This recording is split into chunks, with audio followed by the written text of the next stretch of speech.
Welcome to this Zentangle Quickie. My name is Heather Hartwick Gladden. I'm a certified Zentangle teacher. And today, very exciting day. Today's Thursday. So Thursday is Tangle Time day. And Tangle Time is two free classes that I offer, or sessions, I'd rather say. Um, and where we explore a tangle or two, just depending on what we can fit in an hour. But on occasion, so we have some fantastic tanglers in our community, and some that create their own tangles. They're inspired and they create them, and it's amazing. So today we got to premiere Starpunk from Sandy Vaughan, also known as the Irish Tangler.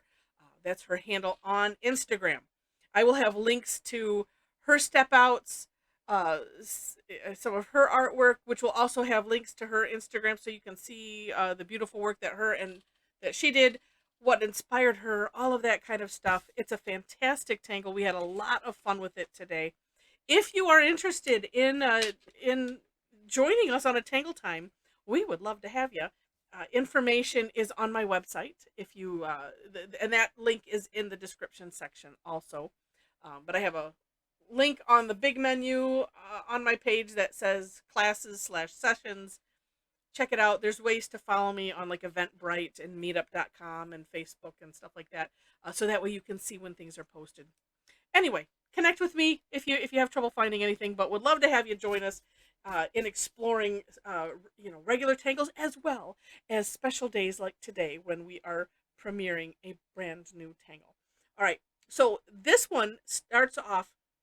It made me, I'll being honest, as I always am. It made me a little nervous because it starts off with a ring of orbs, but there is a secret to doing that.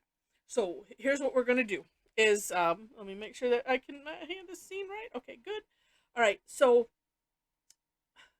couple things. This one, you have to watch where you position these beginning orbs because you need a little bit of space to do some things outward. And so this is going to be a bit of a challenge on this small bijou tile, but I know that I can handle it. All right, so here's how you do a ring of orbs. Now, we're going to do 8. You can do more than that. It just really needs to be an even number. You could do less than that, I think, if you want to. But we're going to do 8 because in order to do a ring, here's what we're going to do, is we're going to put, you just have to start somewhere. Heather, go. Right. Yeah, otherwise I just hesitate. So if you do, oh, and you're looking at this sideways as I'm drawing it. So this is north, and I'm going to try to make it at the same distance. This is south. Now, and I didn't make it at the same distance. Oh well.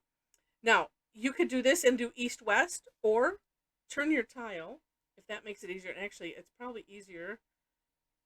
I'm trying to get this in the middle. This is just going to be a little off center here, and then turn it so it's for me. It's just easier to see when I turn it, and then here. Okay, so we have north, south, east, west, however you want to think about it. All right. Then I'm looking at these kind of being in a straight line, and I'm going to put this another orb just, and this will be just to the right, just outside of these, and I'm attempting to put it right in the middle, like that. And then do that on in between each pair. This one is pretty forgiving, so don't worry about anything. This is inspired by steampunk, as you could see. So on the from the beginning picture there. Um, so it's one of those. It's all good. Okay, so we have this. Then next step is we're going to just put some straight lines in between all of these. Now I found it's a good idea just not to worry about it. And I'm gonna let's see. I'm gonna try to do something a little bit different. I'm just going to try to make a line like this, not going too far to either side. We'll see. You can always expand it carefully. But I'm turning the tile. I'm getting in between two. I'm drawing the same straight line over and over again.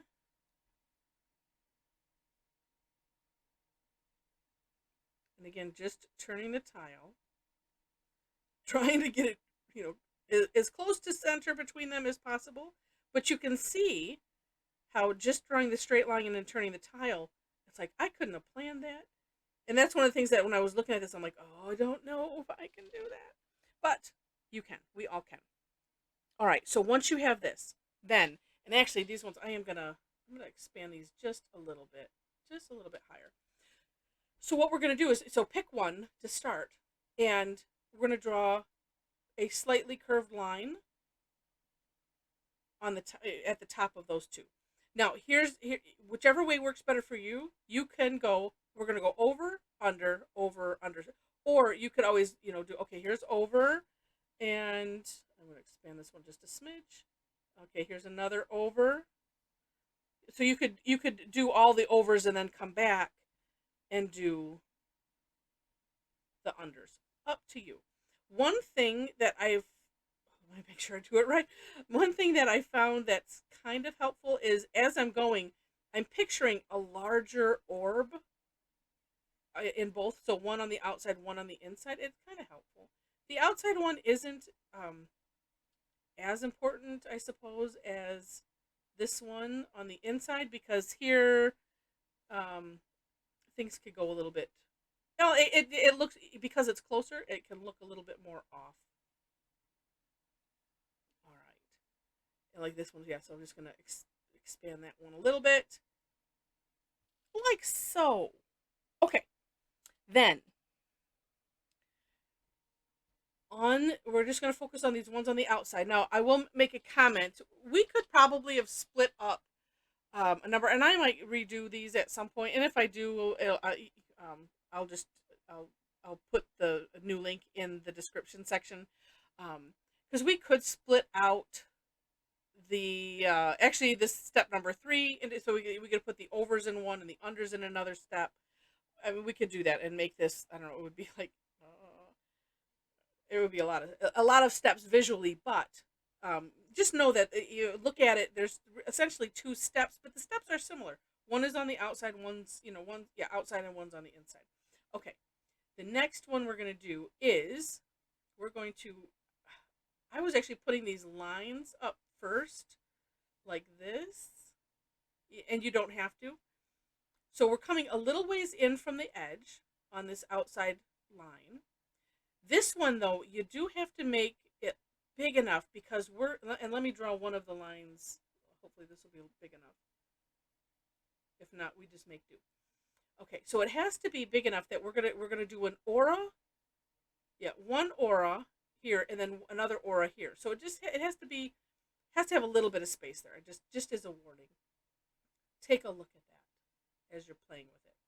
And like I said, you could just draw these straight lines first and then come around and do the bigger curve line.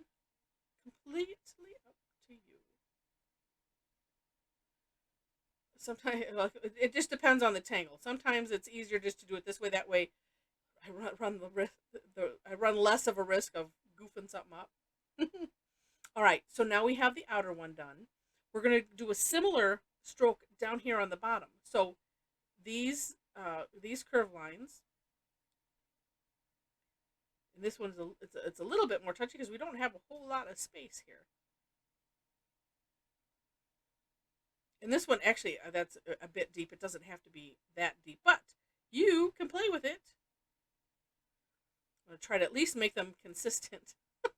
That's the key, right? Whatever you do, just do it consistently. If something goes awry, just do it consistently, and it's all right. And see, this one, I mean, we are going to do an aura that's going to come, we're going to aura the line that we just drew. So this straight line, the little curve line, and then back up. So just knowing that, so that way you leave that amount of space. All right. Now, for that aura-ing, we're going to go back up to the top.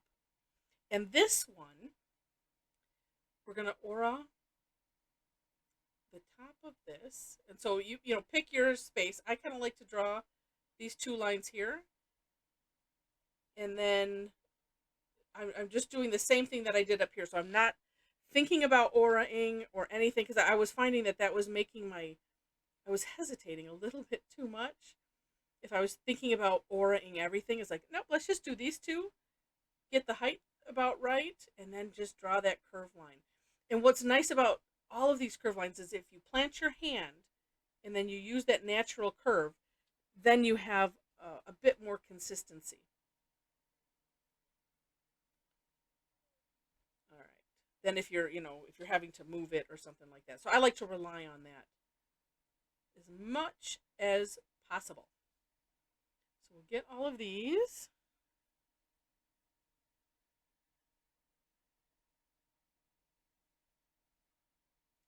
All right.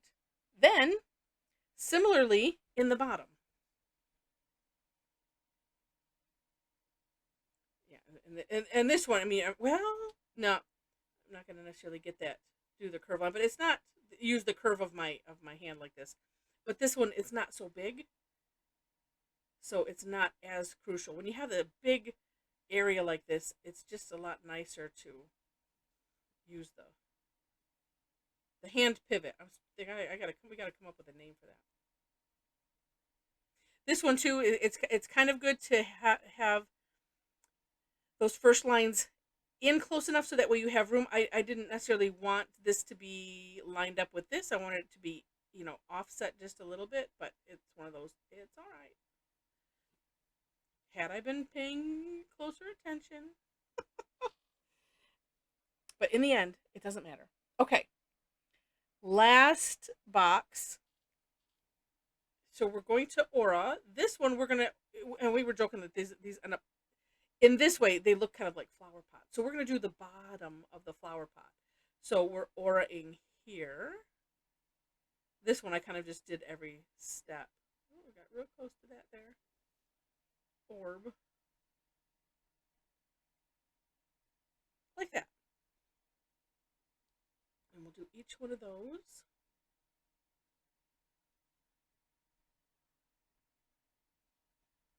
And of course, turn your tile so that way it's comfortable in your hand.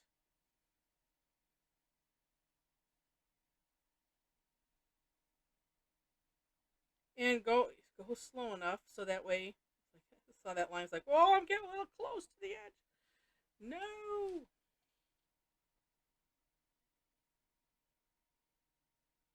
And I kind of like doing these ones first and then coming down. It just kind of assures that I'm going to have that corner aura nicely. For whatever reason, I have corner issues with auraing. All right, so there we go. Last step is, on these little intersections, the smaller ones, we're just going to aura that curve line on the top, and that is it. And you can see even from this, you place the orbs how you're going to place them, but then, as you do it, as you do one, you see, okay, here's what I need to do with that first line, because that first line creates these. It creates these walls for these. And so once you put one together, then you can see, oh, here's where I think I need to do. And that's it. Now, I will show you how we kind of got fancy with this, since it is a little bit of a longer tangle in general, but let's just look at some shading, some quick shading. And I like this. So let me also, while I'm doing this, and I'm gonna put some graphite on the little sections, because I want them to look like they're tucked in underneath these, which they do.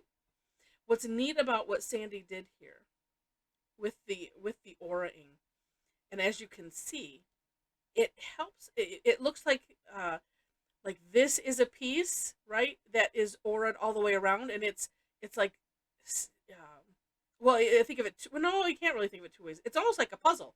Like, here's a piece, and then they lock together.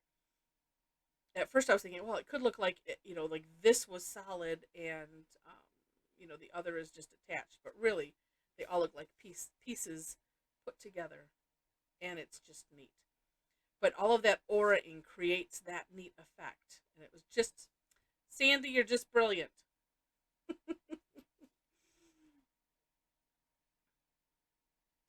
All right, And again, I'm going to highly encourage, please take a look at for more inspiration links. Um, and then, and maybe I will put in there a link so that we could see the other, what other, well, I'll figure out a way just to kind of highlight that. But at least to take a look at some of the inspiration, some of what other people have done.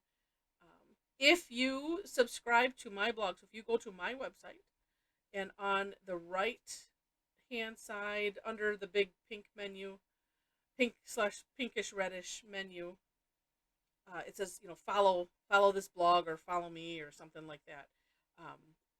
And if you do that, then actually, if you're watching this soon, it'll probably I'm not going to get it done tonight, but maybe tomorrow. Oh, see, look at how curvy those look. And then I'm going to add some graphite just up here on the tops.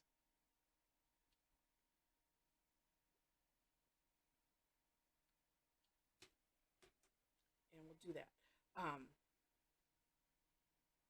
But yeah, if you subscribe to the blog, I'm not going to get the recap done tonight, but possibly tomorrow or Saturday. Oh, let's just use what's left on the tortilla here. Oh yeah, plenty dark.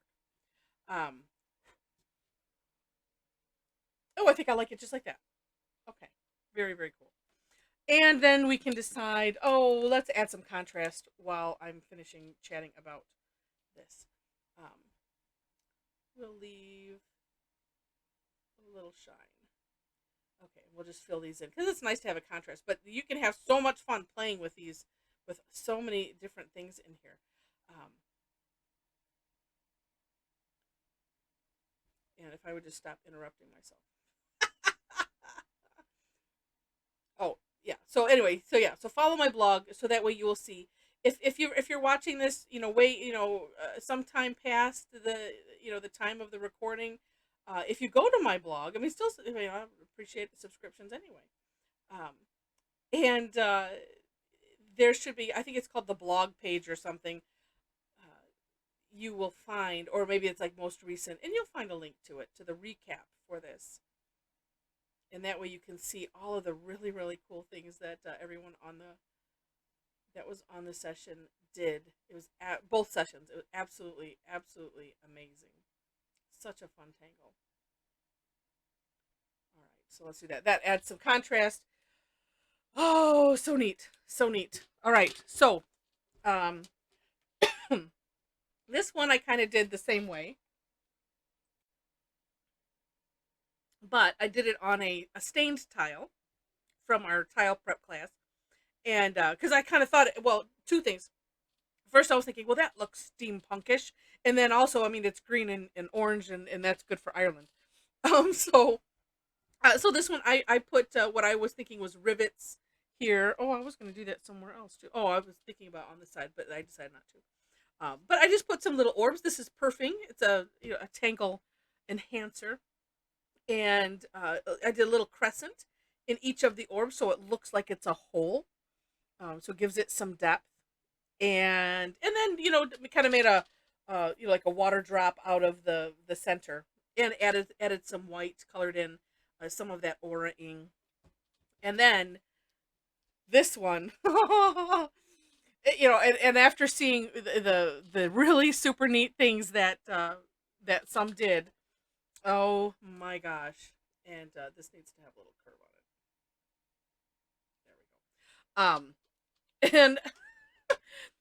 And had a really one gal had a really great idea of doing essentially the tangle well in here, and I was copying you, Annie. So to make it look so contrasting and so metallic, and it was really a lot of fun. So neat tangle, neat tangle. This I did use some shiny metallic pen in a bronze on the outside. But really, really fun tangle. Lots of fun to be had with it. Lots of opportunities to have fun. In the decorating part of it, and it's not so hard to do. It's all of the steps are a little more time consuming than just like doing poke root or something. but so worth it. So worth it. Lots of fun. All right. So I hope you enjoyed this. And if you did, I would love to have a thumbs up or a like. Feel free to share it. And if you are not a subscriber yet to the channel, would love to have you be a subscriber. And comment below. All of those things help me with all the with the algorithm stuff. You know, it helps it get in front of other people. I half understand how all of that works. I just enjoy putting these fun videos out, and I love knowing that they're being enjoyed. So, again, in the description section, links to step outs, links to ways to connect with me if you wish to, and yeah. And with that, again, thanks so much for watching, and I wish you happy tangling.